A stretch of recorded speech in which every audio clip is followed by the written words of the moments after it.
Every day, millions of tons of cargo move through ports around the world.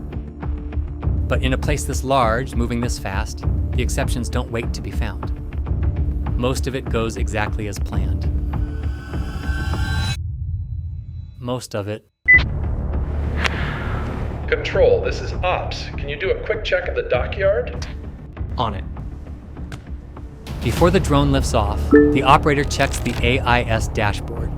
Every vessel in the port, their positions and identities live. Drones cannot fly directly over ships. AIS shows their exact positions, letting him map a compliant route before takeoff. As the drone sweeps the dockyard, it catches what fixed cameras miss, an anomaly spreading across the water. The AI flags it and the evidence is ready to act on it. Mid-patrol, the system flags a PPE violation in the yard. Detected, captured, and stored, visible on the dashboard the moment it happens. Beyond the yard, at the perimeter, every breach is detected and logged before it becomes an intrusion.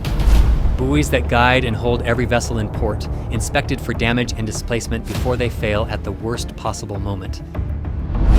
Out on the vessels, crew safety doesn't go unchecked. Life vest compliance, verified from above automatically. And vessels that don't want to be found, the AIS system finds them anyway.